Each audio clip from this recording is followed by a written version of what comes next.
Muy feliz sábado y muy buenos días a todos quienes nos acompañan una vez más en nuestro culto de oración. Estamos con alegría en el corazón por la oportunidad que el Señor nos brinda de poder conectarnos con ustedes y compartir mensajes de esperanza y también de música inspiradora. Los invito a que oremos y pidamos la dirección de Dios en este programa. Oremos. Padre amante y misericordioso que estás en las alturas de los cielos, santificado sea tu santo nombre. Padre amado, gracias te damos por tus cuidados y Padre amado por todo lo que tú haces por cada uno de nosotros. En esta mañana queremos pedirte por cada uno de nuestros amigos y hermanos que se conectarán a este programa, que van a escuchar tu palabra. Padre amado, bendice sus hogares, bendice a cada uno de ellos. Algunos tal vez tendrán algún problema familiar, algún problema de salud o algún problema de trabajo, Padre amado. Queremos pedir por cada uno de ellos para que tú hagas su voluntad en cada familia, en cada hogar y en cada lugar donde ellos se encuentren. Padre amado, quédate con nosotros, te lo rogamos en el nombre de Jesús. Amén. Amén. Queremos saludar a todos nuestros amigos televidentes que nos acompañan como cada sábado y también queremos aprovechar de invitarles a nuestro culto presencial en nuestro templo. A todos quienes se encuentran de vacaciones en Santiago, estamos ubicados en Dr. Yojo 310, comuna de Ñuñoa, a tan solo unas cuadras de la estación Chile-España del Metro de Santiago.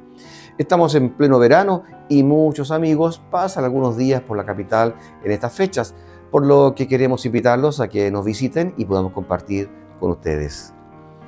Queremos saludar en este momento a quienes nos ven desde México, a todos nuestros amigos y hermanos de ese lindo país allá en Norteamérica. Les enviamos un gran abrazo y agradecemos su sintonía durante estos años. Saludamos también al grupo de exalumnos del Colegio Adventista de Porvenir, generación 1981, que también ha sido nuestros seguidores durante estos años que hemos estado al aire con nuestro programa. Y por supuesto, a todos quienes sábado a sábado nos sintonizan y comparten con nosotros nuestros cultos. Muy bien, llegó el momento de cantar y alabar al Señor con estos hermosos himnos.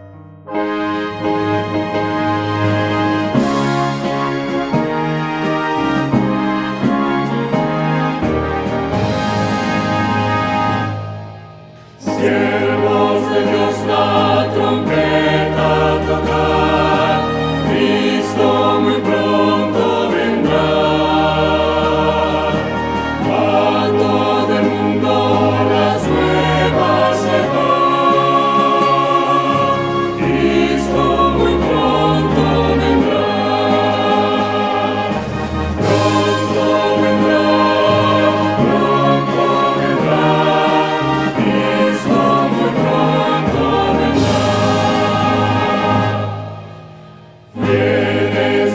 solo quiero anunciar, Cristo muy pronto vendrá. Siempre alegres, contentos cantar, Cristo muy pronto vendrá. Pronto vendrá, Cristo muy pronto vendrá. Montes y valles, canción entonar, Cristo muy pronto vendrá. Ondas del mar nuestras voces alzar, Cristo muy pronto vendrá. Pronto vendrá, Cristo muy pronto vendrá.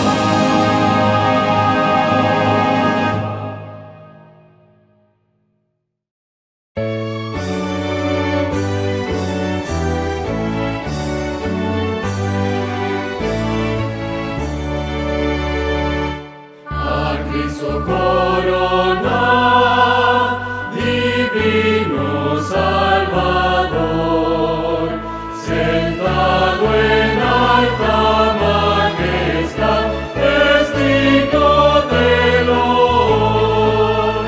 Al Rey de gloria y paz, glorias tributar, y bendecido al inmortal por toda eternidad.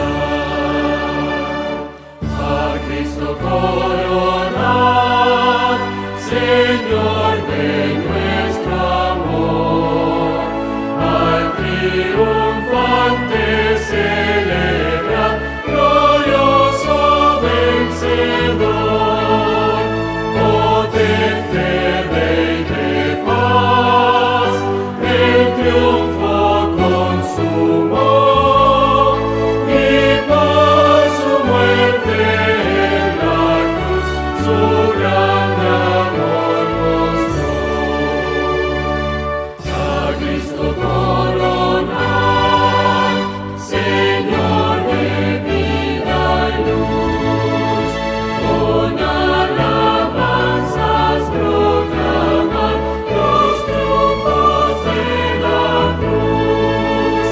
A Él pues adorar, Señor de salvación, honor eterno tributa de todo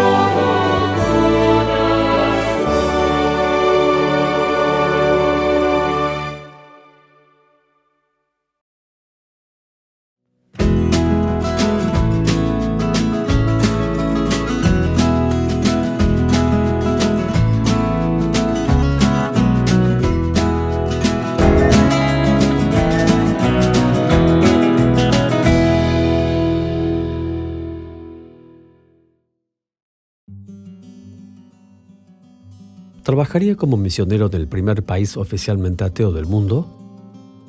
Delmar, Nati y Clara se mudaron desde Brasil a Albania para pastorear una iglesia en Korça. Por años han estado descubriendo el propósito de Dios para su familia. A veces no es que Dios haya preparado un lugar para nosotros, sino que Él nos está preparando para su misión.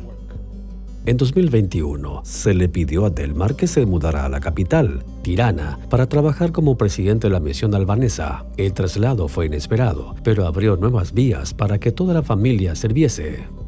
Cada mañana tengo el privilegio de abrir la Biblia y enseñar a más de 40 niños sobre el amor de Jesús. Muchos pastores no han tenido ni siquiera esa cantidad en sus iglesias.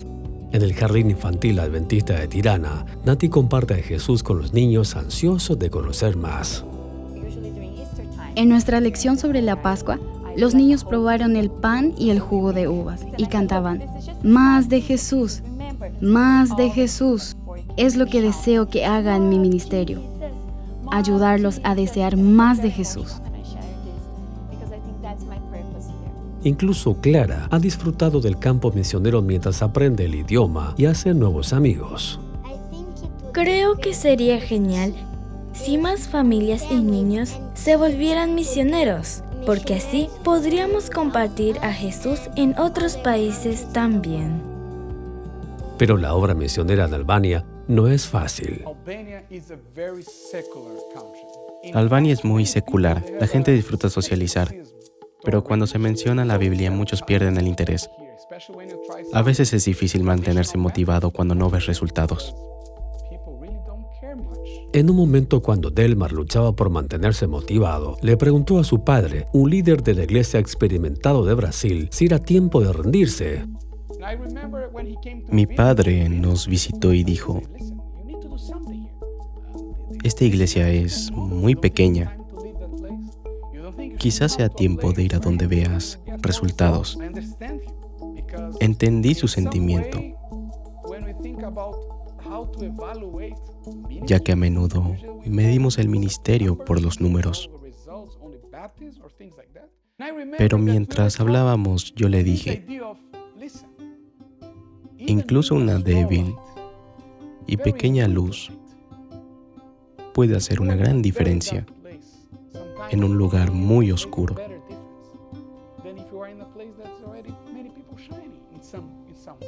Delmar sabía que su familia estaba exactamente donde Dios la quería, pero ansiaba que su padre también lo entendiera. Mi padre regresó y dijo, tienes razón, debes quedarte. Sigue haciendo el trabajo que Dios te llamó a hacer. Esa fue la última gran conversación que tuve con él. Falleció 3 meses después. Tomé sus palabras como el recordatorio de Dios. Sé fiel a donde Él te llame. Esa afirmación cambió el enfoque de la familia.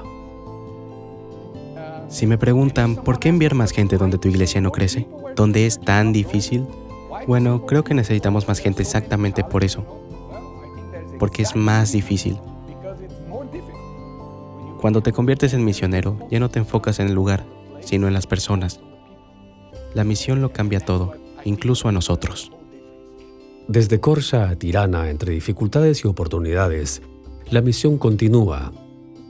Por favor, oren por Delmar, Nati y Clara, y por la gente de Albania. Cuando usted da su ofrenda misionera, está apoyando a los misioneros alrededor del mundo. Gracias por su ofrenda.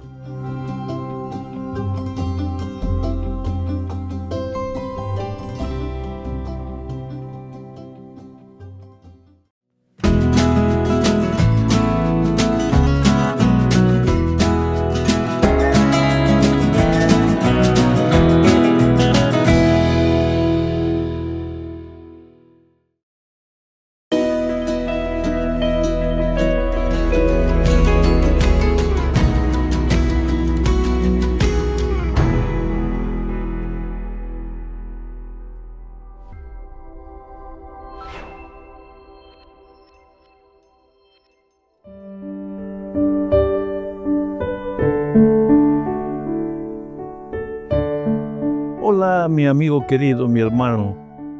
No sé cómo están yendo las cosas contigo. Mientras vivamos en esta vida, pues a veces la aflicción va a aparecer, la dificultad, la probación. Ahora, no todo es sombra, hay sol. El otro día estaba lloviendo cuando yo tomé el vuelo y el vuelo subió el avión. Cuando llegamos arriba había un cielo azul maravilloso, abajo estaba lloviendo. Así son las cosas con Dios. A veces en esta tierra las cosas están sombrías, está lloviendo, tormenta. Cuando tú subes a través de la oración para arriba, ahí te encuentras con el cielo azul. El dolor puede haber, él puede existir en esta vida, pues no, Dios nunca te prometió que no tendrías dificultades, pero tú eres precioso, tú a través de la oración puedes llegar a encontrarte con el Señor Jesucristo. Y desde arriba vas a ver la tierra y vas a ver que no había motivo para desesperarse, porque Dios está en el control de la vida. Vamos a la lección número 6 para el 7 de febrero del año 2026. El título de la lección es Confianza en Cristo, y el propósito de este estudio es mostrarnos que la salvación es únicamente por la fe en Cristo y mostrarnos el camino de la perfección. ¿Qué se entiende por perfección, por lo menos qué es lo que Pablo entendía por perfección. Vamos a la primera parte, regocijándonos en el Señor. Yo diría que la epístola a los Filipenses es la epístola de la alegría, del regocijo, del gozo cristiano. Tú sabes que la epístola tiene apenas 3, 4 capítulos. Y en esa corta epístola se menciona por lo menos 17 veces la palabra gozo, alegría, júbilo cristiano. Y recuérdate que Pablo estaba escribiendo de la cárcel, de la prisión. Y sin embargo, él dice, me gozo, me alegro, y aconseja a los filipenses, alérense, gócense en el Señor. Quiere decir que la alegría no es fruto de ver un programa cómico o de que alguien cuente una historia cómica. La alegría es fruto del encuentro personal con Cristo. Ahí, aunque haya dolor, aunque haya enfermedad, tú te gozas, tú te alegras con el gozo que es fruto del Espíritu Santo en la vida del cristiano. Entonces voy a leer ahora Filipenses capítulo 3. Estamos entrando a un nuevo capítulo. Versículos 1 al 3. Dice así, por lo demás, hermanos, gozaos en el Señor. Mira cómo empieza, gozaos en el Señor. Recuérdate una vez más, Pablo estaba preso. Epafrodito estaba grave, enfermo. Y sin embargo, Pablo dice, gozaos en el Señor. Quiere decir que no es que nos vamos a alegrar en Cristo porque no tenemos dificultades. Nos vamos a alegrar en Cristo a pesar de tener dificultades. Bueno, él dice así, a mí no me es molesto el escribiros las mismas cosas y para vosotros es seguro. Hay otras versiones que dicen, a mí no me es molesto y para vosotros es seguro. Escribiros siempre las mismas cosas y eso para vosotros es seguro. No me molesta escribir la misma cosa. Y no me molesta predicar el mismo tema, aunque muchos crean que estoy repitiendo el único mensaje, que es bíblico. Tú y yo estamos perdidos, queridos. El pecado nos arruinó, deterioró nuestro carácter. La salvación es fruto del amor de Cristo. Cristo lo hizo todo para salvarnos. Somos salvos únicamente por su gracia. Y esto hay que repetirlo y repetirlo y repetirlo. ¿Por qué hay que repetirlo? Porque hay una ley mental que dice, la repetición constante de un mismo mensaje lleva inevitablemente a la acción. Hay muchas personas que me preguntan, pastor, ¿y qué nuevo sermón va a predicar? Yo puedo predicar cualquier nuevo sermón, pero el tema va a ser el mismo. Tú y yo estamos perdidos, no podemos hacer nada, pero Cristo lo hizo todo y somos salvos en Él. A mí no me molesta escribiros, dice Pablo, siempre las mismas cosas y para vosotros es seguridad.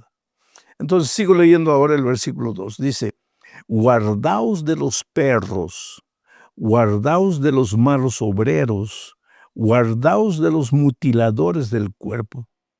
¿De quién está hablando Pablo aquí? Guardaos de los perros. Los perros, los malos obreros y los mutiladores del cuerpo era gente dentro de la misma iglesia que quería desestabilizar la fe de los cristianos. Pero ¿cómo desestabilizar? Enseñando que la gracia de Cristo no era suficiente, que había que añadirle alguna cosa para la salvación a la gracia de Cristo. En este caso era la circuncisión. La circuncisión era una ceremonia que se realizaba cuando los israelitas nacían y que simbolizaba el pacto del pueblo de Dios con su Creador, con Dios. A través de la circuncisión era hecho eso. Cuando el cristianismo llegó, cuando Jesús llegó, muchos de los nuevos conversos al cristianismo fueron judíos. Y cuando Jesús ascendió al cielo y la iglesia primitiva nació, los primeros discípulos tuvieron una dificultad, porque los judíos que habían sido convertidos al cristianismo querían que los nuevos conversos gentiles al cristianismo se circuncidasen y cumpliesen todas las leyes ceremoniales que ellos cumplían. Por eso se realizó el primer concilio de Jerusalén, donde se llegó a una conclusión. Los judíos que se vuelven cristianos pueden continuar cumpliendo todas las ceremonias judías. Pero los gentiles que se convierten al cristiano no necesitan cumplir el ceremonial judío. ¿Por qué? Porque la salvación es únicamente en Cristo. Sin embargo, aunque el Concilio de Jerusalén determinó que esto sería así, algunos hermanos rebeldes, a quienes Pablo denomina de manera fuerte, les llama perros, malos obreros, les llama mutiladores del cuerpo, estaban en la iglesia, molestando, persistiendo, insistiendo, agobiando a los nuevos cristianos gentiles. Y por eso Pablo les escribe esta carta y dice, no se dejen atormentar por esa gente. La salvación no es por obras, la salvación es únicamente por la gracia maravillosa de Cristo. Ahora entro al versículo 3, que dice, porque nosotros somos la circuncisión, los que en espíritu servimos a Dios y nos gloriamos en Cristo Jesús, no teniendo confianza en la carne. Esa confianza en la carne es confianza en la circuncisión y confianza en las buenas obras. ¿Qué es lo que Pablo dice a los filipenses? Nuestra circuncisión no es la circuncisión de la carne, no son las buenas obras, aunque sean buenas. Nuestra confianza en la salvación es únicamente Cristo. Y ahora, diciendo esto, él va a seguir desarrollando este concepto más adelante. Pero entramos a la segunda parte, justamente donde dice la vida pasada de Pablo. Aquí Pablo muestra que si alguien tendría que vanagloriarse en las obras, en la circuncisión, en su herencia, era él. Mira lo que dice en Filipenses capítulo 3, versículos 4, 5 y 6. Aunque yo tengo también de qué confiar en la carne, dice Pablo. Si alguno piensa que tiene de qué confiar en la carne, yo más. Y ahora él comienza a dar sus credenciales. Dice, fui circuncidado, pero no circuncidado de cualquier manera. Fui circuncidado al 8º día, exactamente como la ley judía establecía. Fui circuncidado al 8º día. Linaje de Israel, de la tribu de Benjamín. De la tribu de Benjamín salieron los más ilustres judíos. Y el último de ellos es Pablo. Entonces él dice, yo tengo herencia. Yo tengo de qué jactarme si se trata de la carne, de las obras. Soy judío de la tribu de Benjamín, circuncidado al 8º día. Hebreo de hebreos. En cuanto a la ley, fariseo, los más drásticos, rígidos. En cuanto a celo, perseguidor de la iglesia, pues persiguió a la iglesia tanto tiempo. En cuanto a la justicia que es en la ley, irreprensible. O sea, Pablo dice, la salvación no es por buenas obras. Es porque si alguien tiene que jactarse buenas obras, yo soy el primero. Pues, ¿qué me puede decir a mí? A ver, preséntese un judío igual a mí, que tenga las características de judío que yo tengo, que he cumplido todo, he guardado todo. Nadie tiene que atacarme con relación al cumplimiento de las leyes ceremoniales judías. Sin embargo, ahora entramos a la parte 3, lo más importante. Dice Filipenses 3, 7 al 8 lo siguiente. Pero cuantas cosas eran para mí ganancia, todas las cosas de la carne, ¿no? Las he estimado como pérdida por amor de Cristo. En otras palabras, todo lo que soy, todo lo que he hecho, no me vale de nada por amor de Cristo. Y sigue diciendo el versículo 8, y ciertamente, aún estimo todas las cosas como pérdida por la excelencia del conocimiento de Cristo Jesús, mi Señor, por amor del cual lo he perdido todo y lo tengo por basura para ganar a Cristo. Qué cosa interesante. Es como si yo dijera, oye, mira, los estudios de teología que he hecho, las predicaciones evangelísticas que Dios me ha ayudado a realizar, estadios llenos de gente oyendo el Evangelio, los libros que todo he escrito, todo eso es basura por amor a Cristo. Porque lo que importa para mi salvación no es lo que he hecho, por más bueno que haya sido. Lo que importa para mi salvación es lo que Cristo hizo por mí. La salvación, querido, no es fruto de lo que haces o de lo que no haces. La salvación es fruto de lo que Cristo ha hecho por ti. Tú eres precioso, Él te ama. Si has fracasado, Él te levanta. Si no puedes alcanzar, Él te lleva a donde quieres llegar. La salvación es por el amor de Cristo por ti. ¿Quiere decir que las buenas obras no tienen lugar en la vida del cristiano? Claro que tienen, pero no es para garantizar tu salvación. Es porque estás en Cristo, y cuando alguien está en Cristo, su espíritu vive en la persona. Y el espíritu produce frutos, y los frutos son todas las buenas obras que tú quieres alcanzar en la vida. Bueno, vamos ahora a la cuarta parte de este estudio bajo el subtítulo de La fe de Cristo. Y aquí veremos que la única justicia que vale es la justicia por la fe. Leo Filipenses 3:9. Mira lo que dice. Y ser hallado en Él, en Cristo, no teniendo mi propia justicia que es por la ley, sino la que es por la fe de Cristo, la justicia que es de Dios por la fe. Cuando Pablo aquí dice, yo no confío en mi propia justicia que es por la ley, está hablando de su obediencia a todas las leyes ceremoniales del Antiguo Testamento. Pero también puede ser incluida aquí la obediencia a los 10 eternos principios de la ley de Dios. Pablo dice, mi justicia no viene del cumplimiento de la ley. Pero Pablo no está diciendo la ley ya no sirve. No está diciendo la ley ya no es necesaria. Lo que está diciendo, mi justicia es por la fe en Cristo Jesús. Tienes que tener la seguridad que has alcanzado la salvación en Cristo y que tu corazón ahora le pertenece a Cristo y que tú amas al Señor Jesús con todo tu corazón.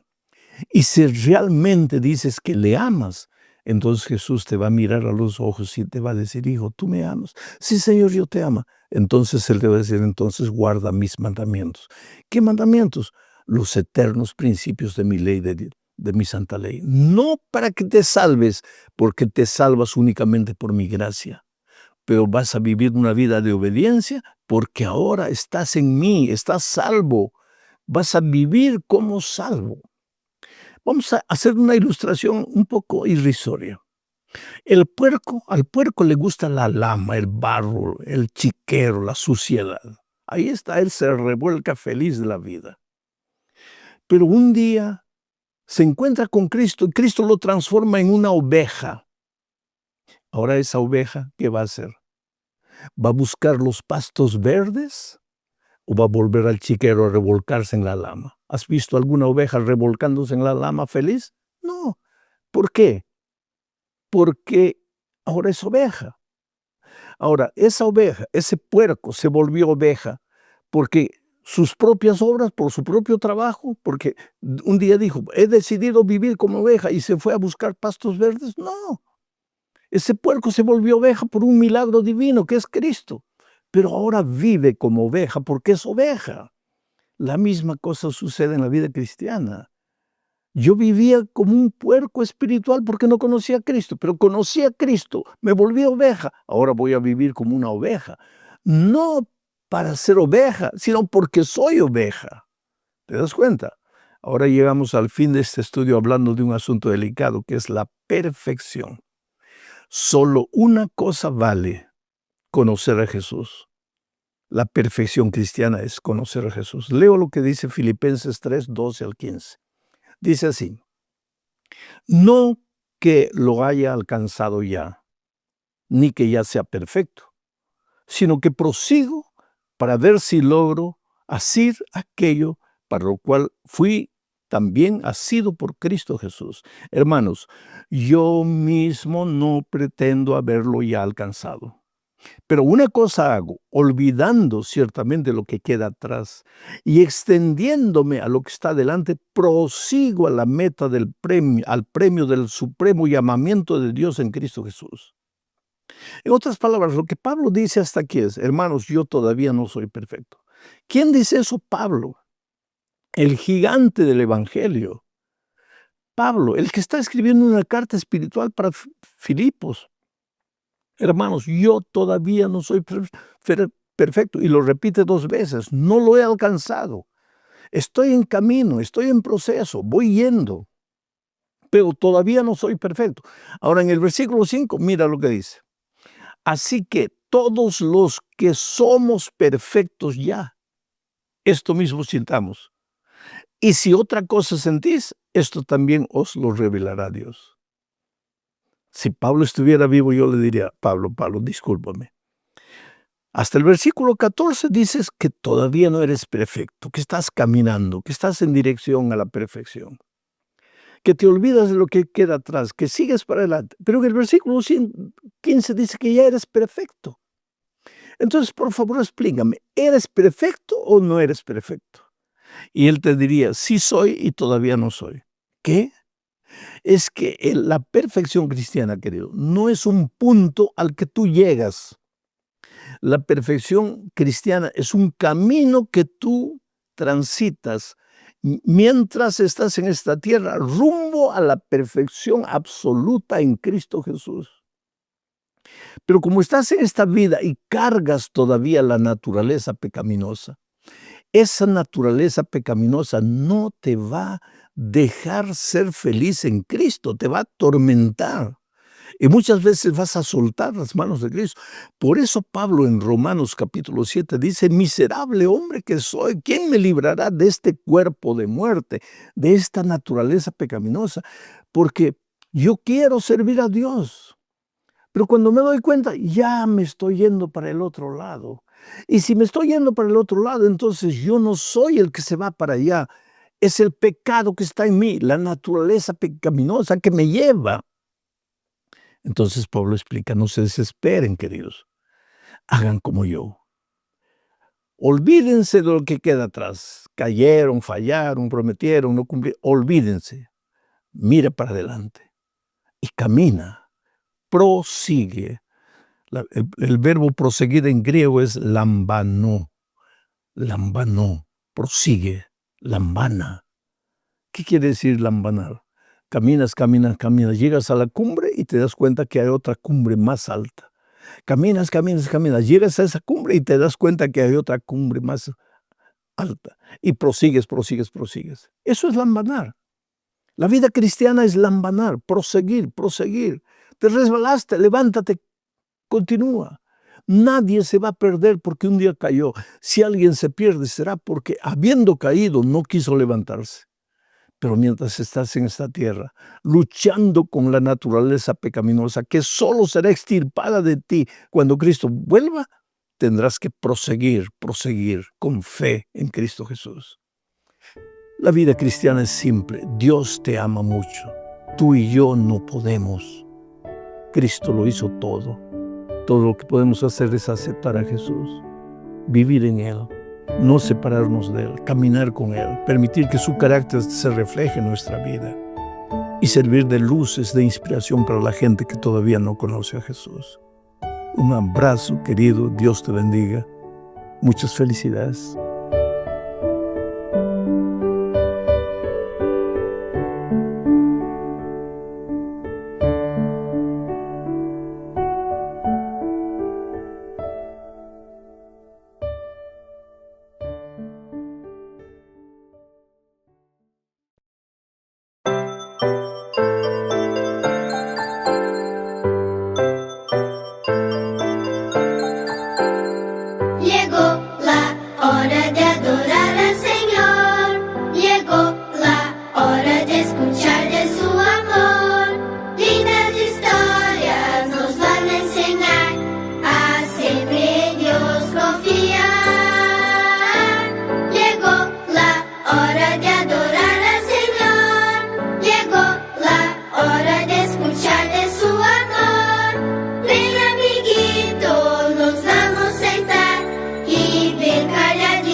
prestan atención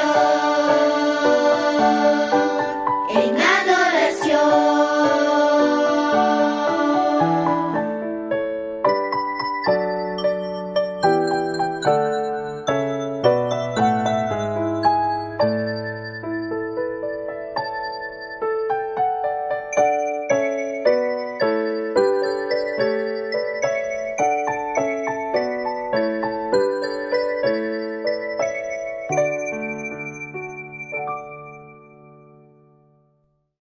Hola niños, feliz sábado. Nuevamente estamos juntos. Qué alegría, ¿no es cierto? Ya transcurrió una semana y ya estamos en este día maravilloso que es el día de reposo. Y en esta oportunidad queremos dar gracias a Dios. También vamos a ver qué es lo que tenemos preparado para hoy. En Hebreos 9:12 hay un texto que dice: Cristo entró en ese santuario una vez y para siempre, y con su propia sangre consiguió la redención. Cuando escuchamos esta palabra, la redención, muchos han visto cómics, ¿no es cierto? Estos superhéroes, estos grandes héroes que hacen unos prodigios maravillosos, tienen unos superpoderes. ¿Cuál es el objetivo de ellos? Redimir, buscar, salvar, ¿no es cierto? Pero ustedes saben que todos esos héroes, alguien aquí hizo en cabecita, se los imaginó, comenzó a escribir y después lo hicieron una película o lo hicieron un cómic, ¿no es cierto? Son de aquí, de la mente humana, que salen todos esos héroes. O sea, son inventados. Pero la Biblia nos habla de un héroe verdadero. Este héroe vivía en el cielo. ¿Y qué es el cielo? Nosotros vivimos en la tierra, ¿no es cierto? Y todo lo que está fuera, más allá de lo que nosotros nos podemos imaginar, lo llamamos cielo. Él vivía en ese lugar, era un soberano, tenía un reinado, pero maravilloso. Todo el mundo estaba feliz, todos estaban contentos. Era la alegría de estar ahí porque se sentían tan maravillados de estar en ese reino. Pero apareció un individuo que comenzó a mirar envidiosamente, ¿saben a quién? Al hijo del soberano, y le comenzó a dar envidia. ¿Por qué no puedo ser igual a él? ¿Por qué no puedo estar en la reunión donde están ellos? Y le entró la envidia, la codicia.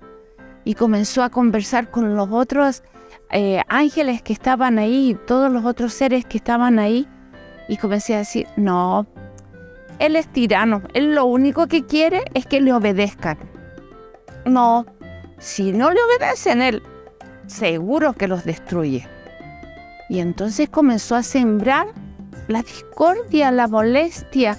Y comenzaron a unos decir, sí, tiene razón, el otro, no es así. Cuando hay dos personas que opinan distinto y nunca se ponen de acuerdo, ¿qué pasa? Por lo general hay una pelea, ¿no es cierto?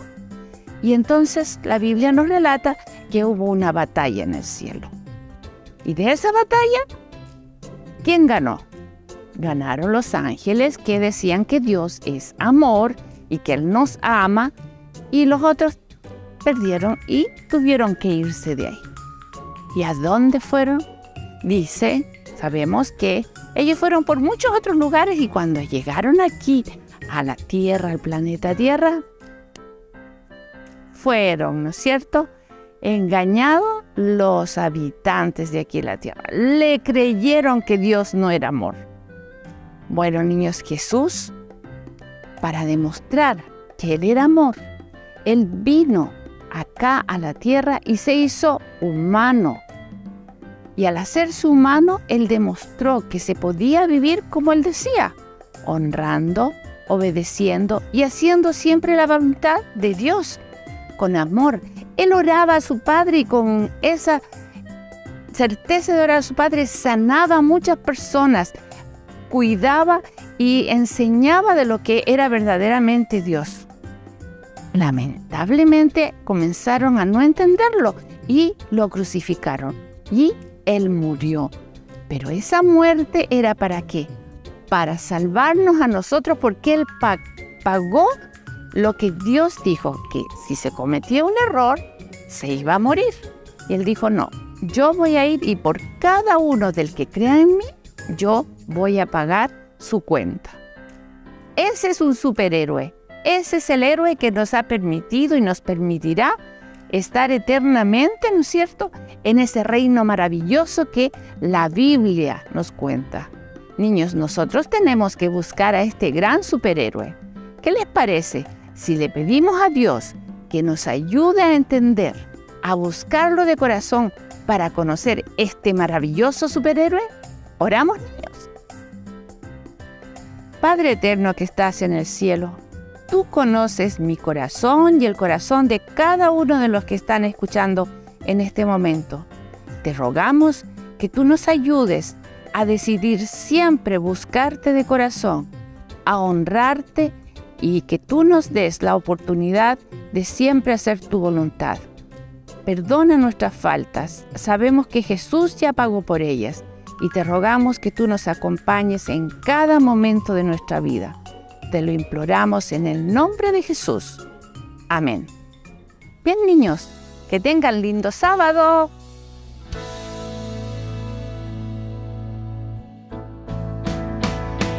Él vendrá con las nubes, todo ojo le verá, más que en Japón.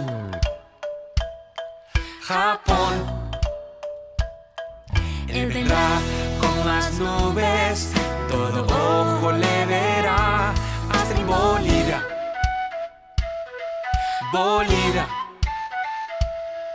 Él vendrá con las nubes, todo ojo le verá, hasta en España.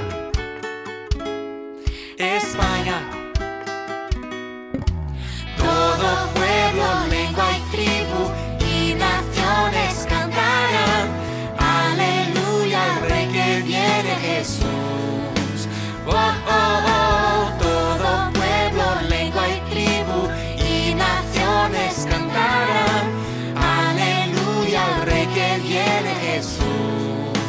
Oh, oh, oh, Él vendrá con las nubes, todo ojo le verá, hasta en Angola.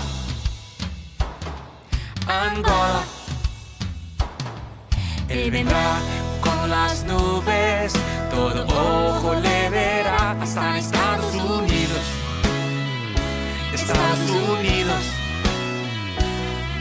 Él vendrá con las nubes, todo ojo le verá, hasta en Brasil.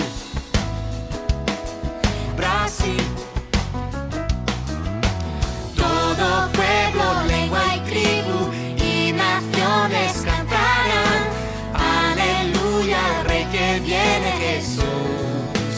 Oh, oh, oh, todo pueblo, lengua y tribu y naciones cantarán, aleluya al Rey que viene Jesús. Oh, oh, oh, oh, oh, oh, oh, oh, oh, oh. Todo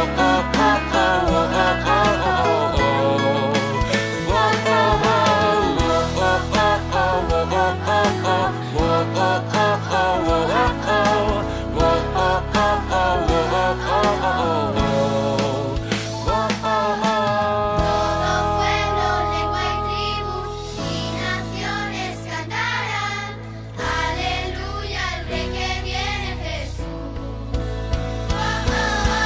Todo pueblo, lengua y tribu y naciones cantarán, aleluya al Rey que viene Jesús. Oh, oh, oh, todo pueblo, lengua y tribu y naciones cantarán, aleluya al Rey que viene Jesús.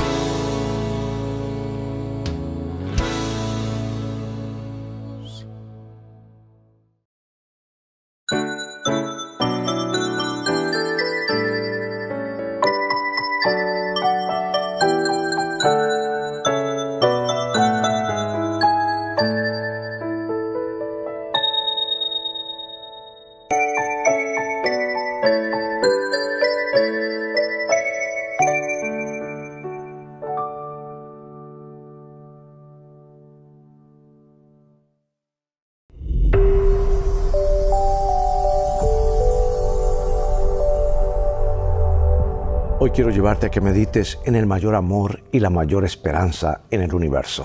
Dice la palabra de Dios: miren cuánto nos ama Dios el Padre, que se nos puede llamar hijos de Dios, y lo somos. Por eso los que son del mundo no nos conocen, pues no han conocido a Dios. La verdadera esperanza no se limita a una actitud mental positiva. Es mucho más que el sueño de un optimista. Tampoco está basada en las promesas halagüeñas de los grandes líderes de la tierra. A lo largo de la historia, la humanidad ha depositado su confianza en sistemas políticos solo para quedar totalmente desencantada, frustrada y sin esperanza. Durante siglos se pensó que la razón y la inteligencia humanas, los sistemas filosóficos, traerían esperanza para este planeta. Pero en lugar de ello, solo ayudaron a aumentar la crisis existencial de la gente. En contraposición, millones de personas han testificado que la mayor esperanza del mundo ha sido y sigue siendo Jesucristo. Él es la fuente de esperanza para el planeta y para cada uno de sus habitantes en forma individual. Busca donde gustes, pero no encontrarás a otro que se parezca a Él. Te invito a conocerlo como tu amigable Redentor. Acércate a Él, aunque más no sea para saber de quién se trata. Y en su persona descubrirás al ser más maravilloso, como una vez también yo lo descubrí.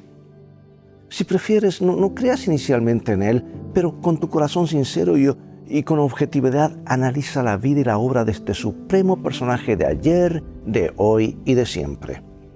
Te asombrarás al ir conociéndolo mejor. Durante los días de la Primera Guerra Mundial se practicó la conocida prueba de Kitchener, por medio de la cual se examinaba a los regimientos ingleses con el fin de ver si estaban preparados para ir al frente de batalla. La prueba consistía en caminar un largo trayecto por los peores caminos. Al final, cada soldado debía encontrarse en su respectivo lugar y en correcta formación. Cierto regimiento de infantería que fue sometido a esta dura prueba tenía entre sus soldados a un muchacho inexperto y de poca fortaleza física. La prueba se realizaba en el norte de la India, sobre un camino desértico de arena, un día de mucho viento y calor. Y durante los primeros 15 kilómetros todo anduvo bien, pero luego el joven principiante comenzó a flaquear. Felizmente, su compañero era un soldado experimentado y fornido, a quien el joven le dijo: «Me estoy cansando». «Ánimo, ánimo, te falta poco», le respondió el avesado compañero. «Si tú fallas, nos reprueban a todos. Pásame tu fusil». Más tarde le dijo: «Dame tu mochila». Y así poco a poco el agotado joven fue aligerando su carga. Por fin, cuando la difícil prueba fue aprobada, entre todos los soldados había uno con sus espaldas vacías. Su aguerrido compañero había llevado la carga por él. Cuando en el camino de la vida la carga se nos hace pesada y tenemos dificultad para continuar, conviene recordar que nosotros también tenemos a nuestro lado al compañero fuerte y vencedor, Jesús, el Hijo de Dios. Él puede quitar de nuestro corazón toda carga, todo dolor, toda frustración, todo fracaso. Él nos alivia el peso de la vida y nos llena de renovadas esperanzas. Dios te bendiga y recuerda, tú vales mucho para Jesús. Él te ama más de lo que puedes imaginar. Y en el viaje de la vida las cosas van a terminar bien si tienes a los principios de la Biblia como tu GPS y a Jesús como tu guía y tu compañero y tu amigo y tu Salvador y tu Rey próximo a venir, porque esa es una mejor manera de vivir.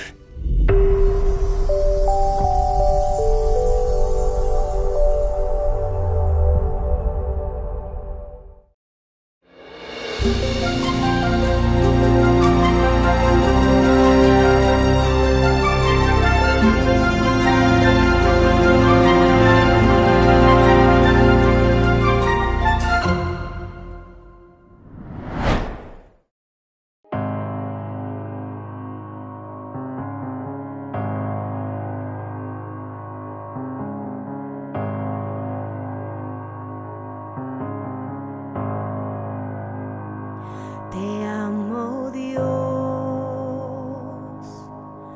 pues tu amor nunca me falla. Mi existir en tus tus manos está. Desde el momento en que despierto hasta el anochecer, yo cantaré de la bondad de Dios. Pues en mi vida ha sido bueno, y en mi vida ha sido tan fiel. Con mi ser, con cada aliento, yo cantaré de la bondad de Dios. Amo tu voz, me has guiado por el fuego, ahí estás, aun en noches oscuras. Te conozco como Padre y como amigo fiel, viviendo así en la bondad de Dios. Oh, pues en mi vida ha sido bueno, en mi vida ha sido tan fiel.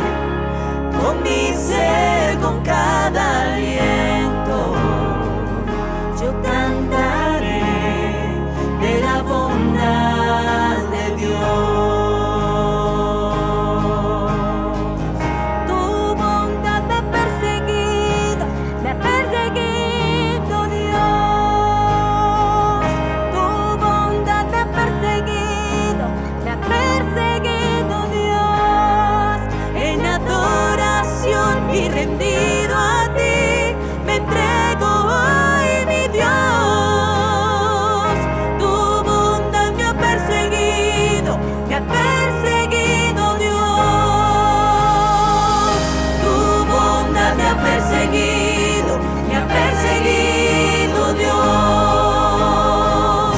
Tu bondad me ha perseguido Dios. En adoración y rendido a ti, me entrego hoy, mi Dios. Tu bondad me ha perseguido Dios.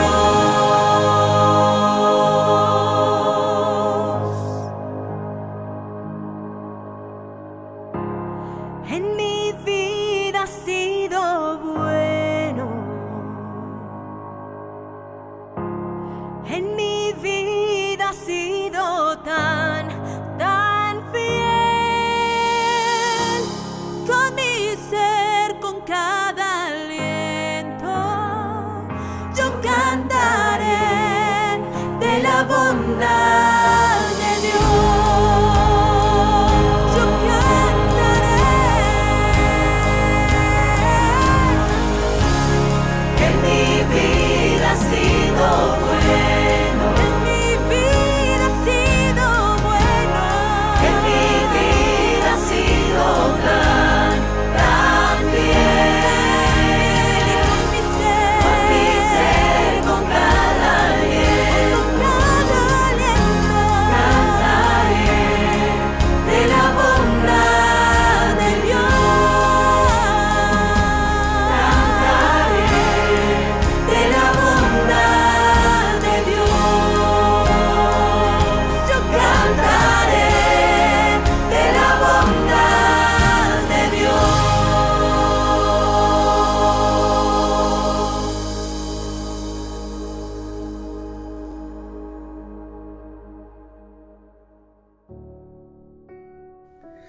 Luego de esta bella interpretación, los invito a escuchar el pan de vida de esta mañana y que el Señor haga de nuestras mentes y corazones un terreno fértil donde el mensaje pueda germinar y crecer con su bendición.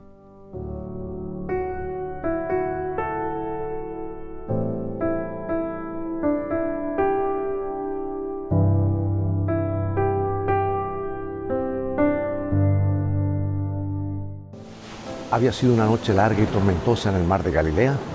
Con la primera luz de la mañana, 4 pescadores habían atracado sus barcas de pescadores sin nada en sus manos, luego de horas de ardua labor.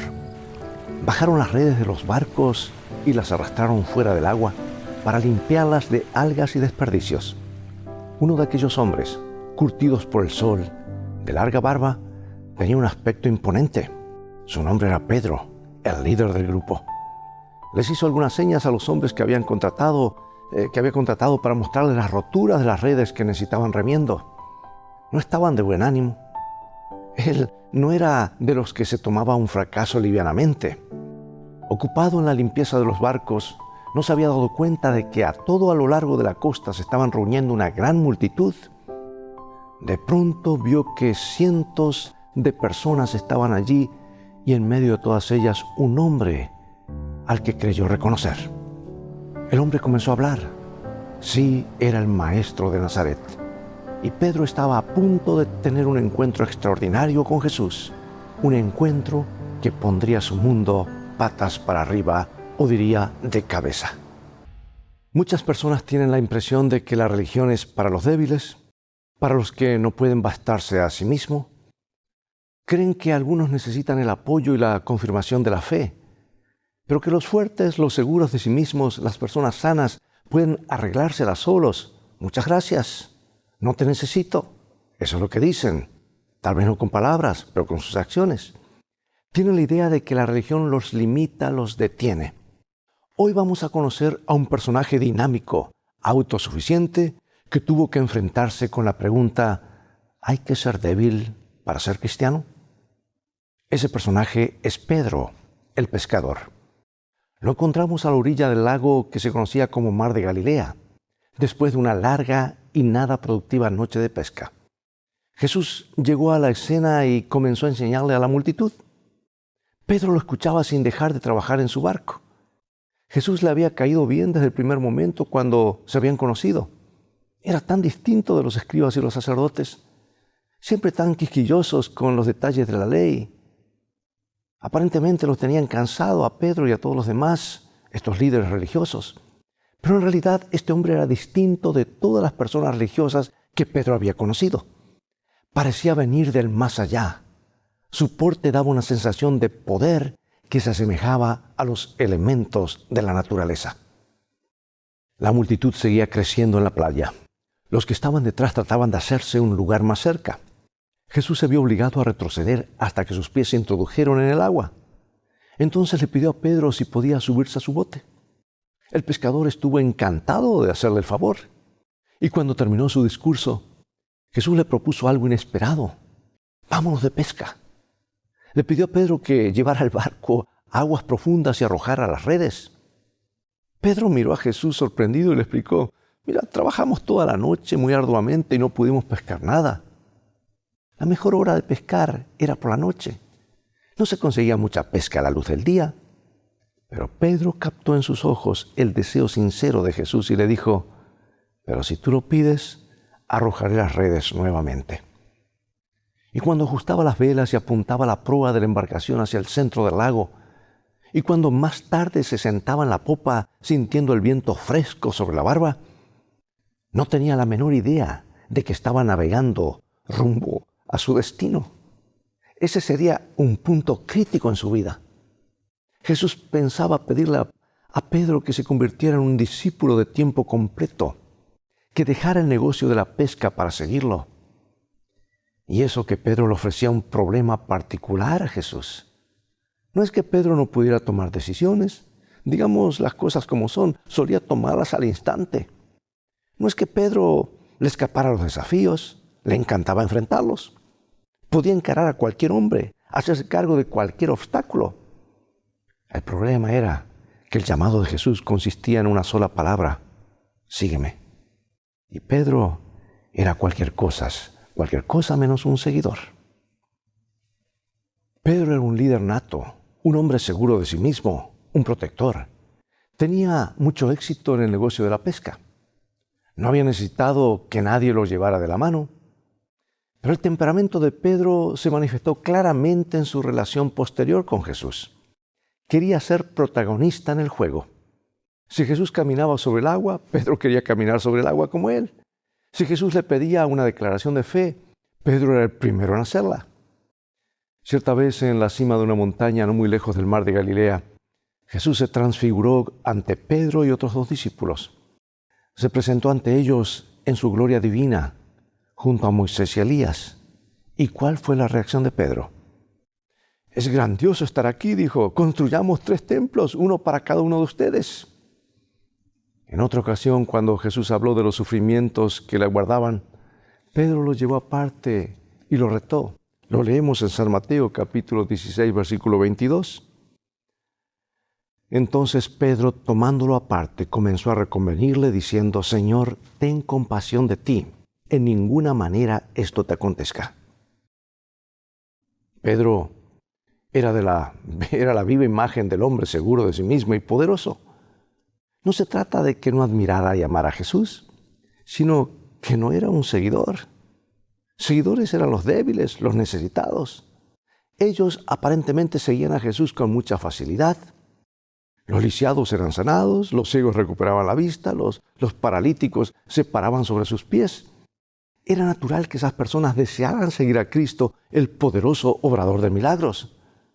¿Pero qué sucedería con Pedro? Mientras navegaba hacia el medio del mar de Galilea, estaba a punto de enfrentarse con una pregunta crucial. ¿Debes ser débil para seguir a Cristo? Muchas personas se enfrentan hoy a un desafío semejante al de Pedro. Son personas poderosas, autosuficientes, que se preguntan ¿qué tiene para ellas la religión? Ven como personas cuyas vidas estaban destrozadas, se entregan en los brazos de Dios. Ven como los dolientes, los quebrantados acuden a Él para ser restaurados. Escuchan los llamados a entregar sus vidas miserables a Jesús, a dejar las cargas al pie de la cruz. Esto está bien para otros, dicen, pero ellos no se sienten ni cargados ni miserables. Por eso llegan a la conclusión de que la religión no es para ellos. Son muchas las personas que reaccionan de esa manera. Se ven a sí mismos como el sostén de los demás. Quieren hacerse cargo de sus negocios. Quieren ser fuertes. Cuando alguien aparece invitándolos a acudir a Jesús con todas sus preocupaciones, les da la impresión de que esa suerte de sumisión y pasividad sería como estar renunciando. No pueden ni siquiera imaginar que el propósito de la vida sea que otro ser se haga cargo de ellos. Por eso la pregunta, ¿debemos ser débiles para poder ser cristianos?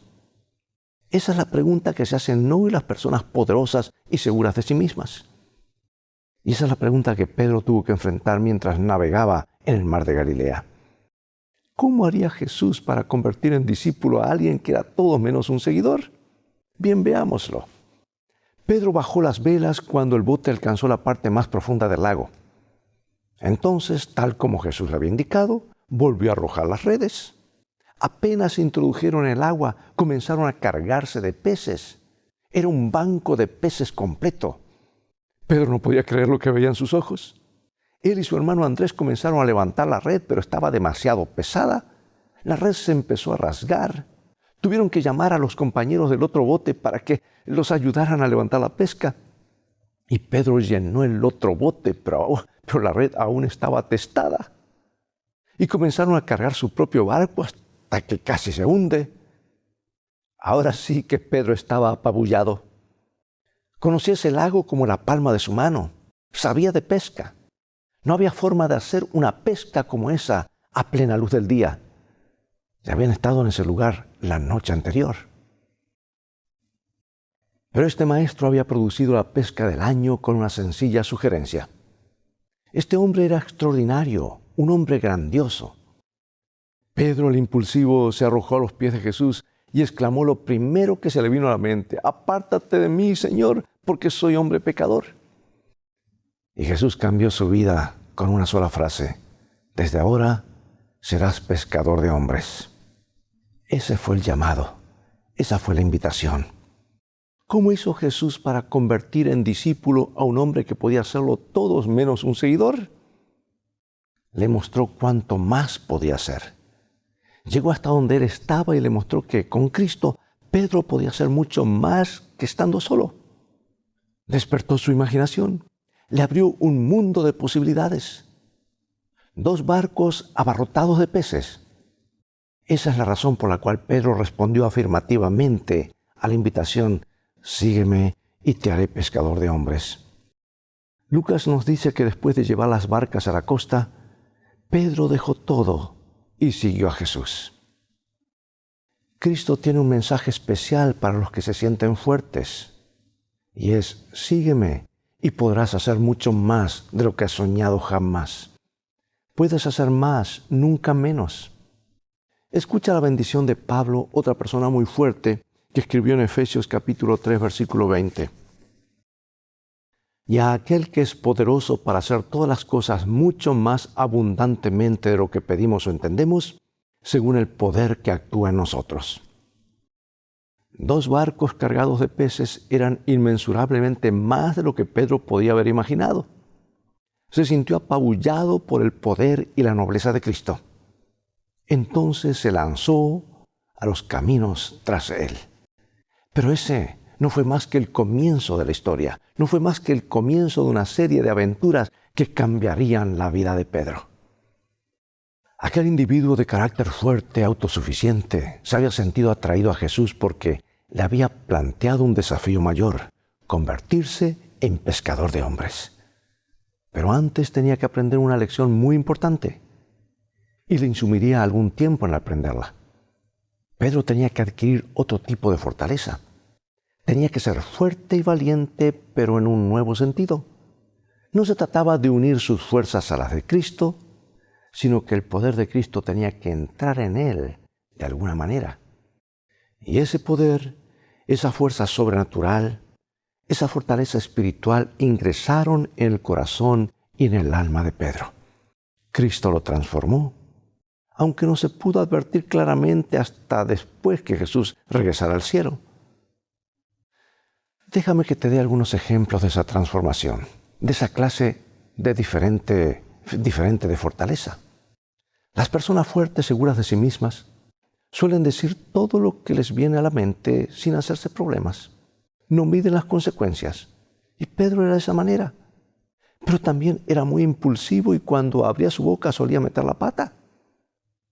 Tenemos muchos ejemplos de ellos a través de los evangelios. Pero veamos al Pedro más tarde en el libro de Hechos en Jerusalén.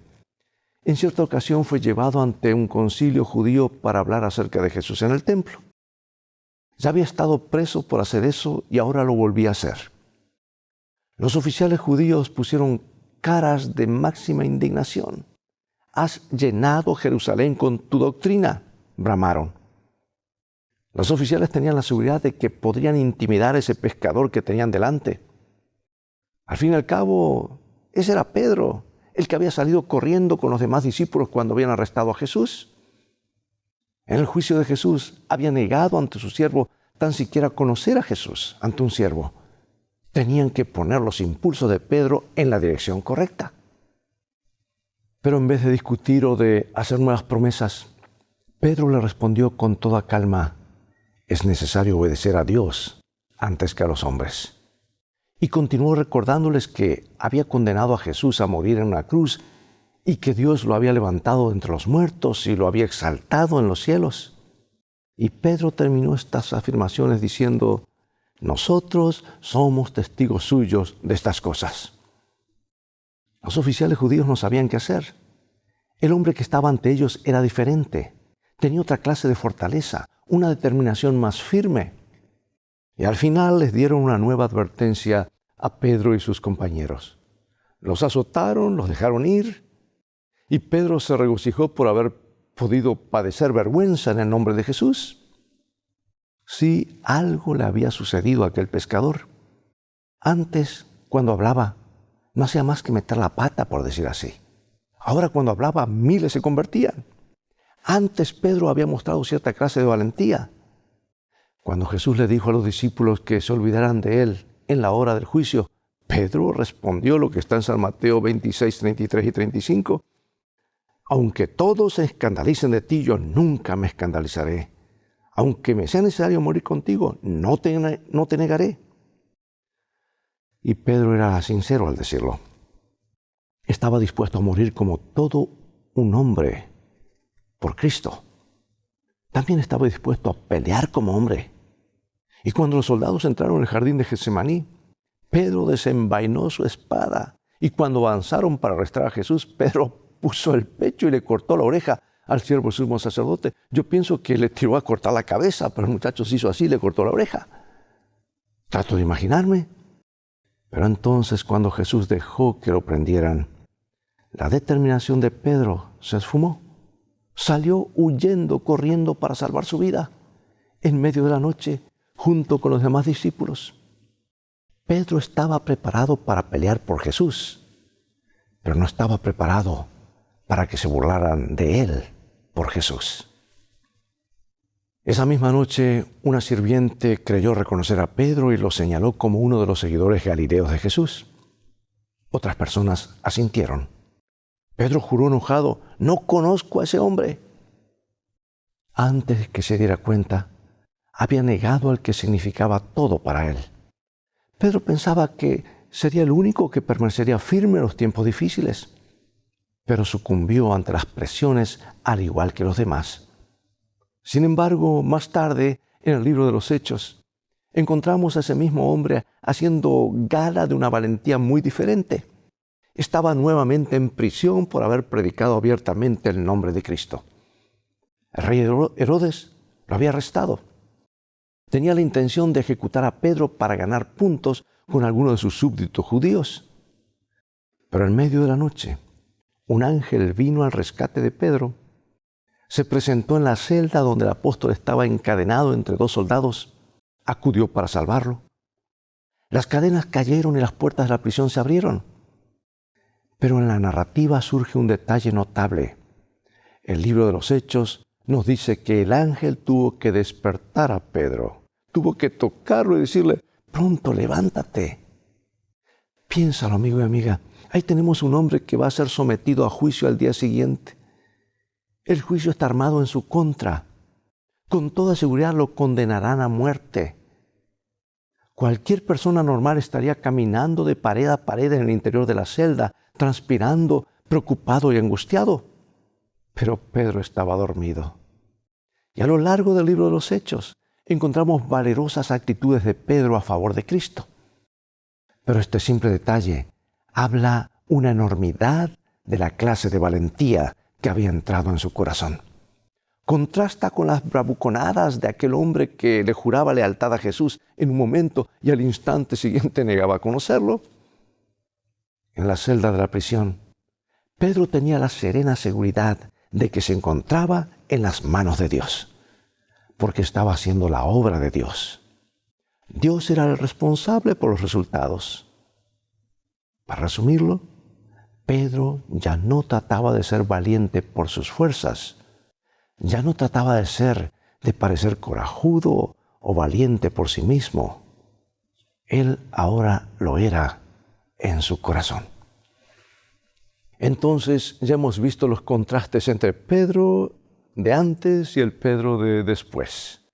Hemos visto la diferencia entre un hombre que pensaba que era fuerte y uno que encontró realmente la fortaleza interior.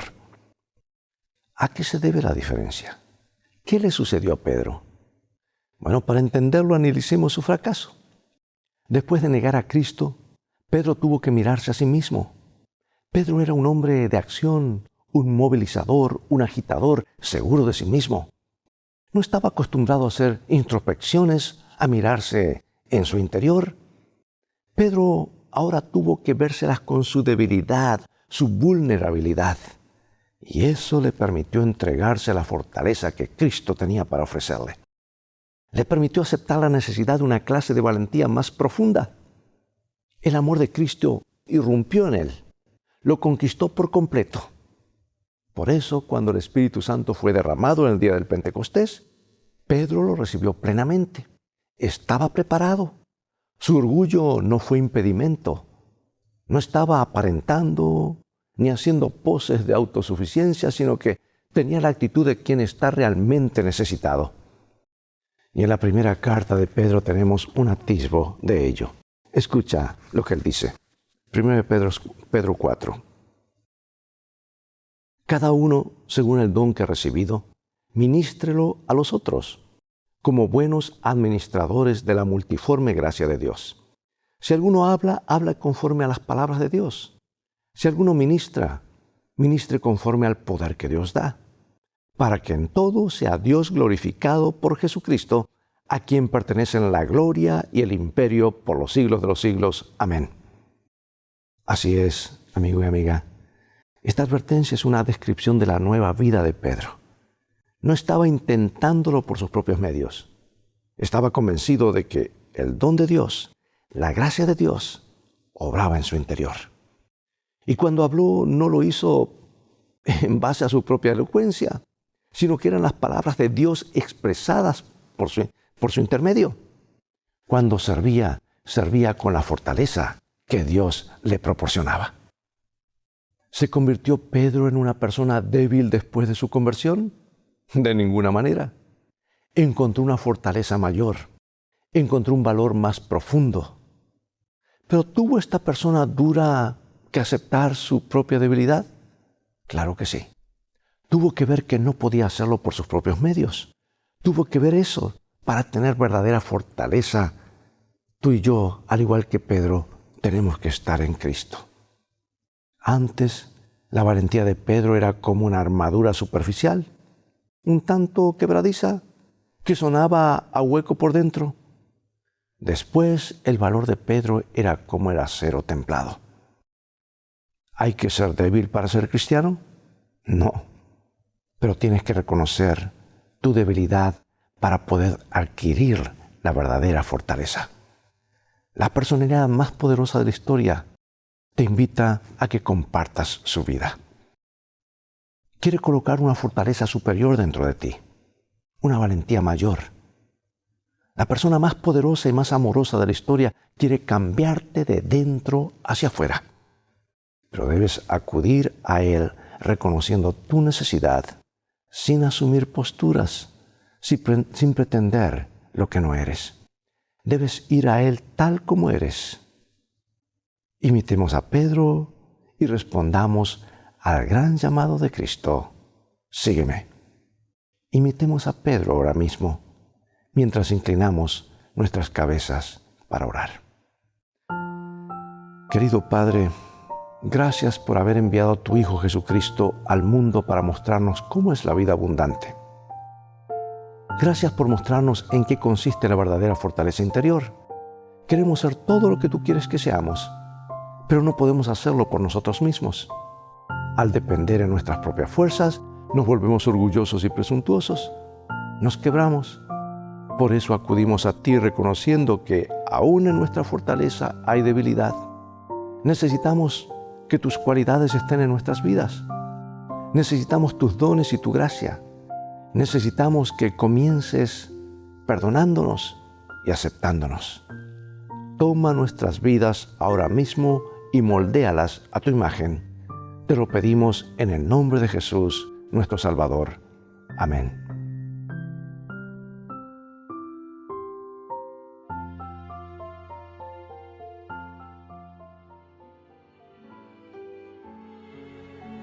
Muy bien, agradecido nuevamente por su sintonía, les enviamos a cada uno de ustedes un gran abrazo y los invitamos a conectarse con nosotros en el culto en vivo, en directo, desde nuestro templo acá, en este mismo canal.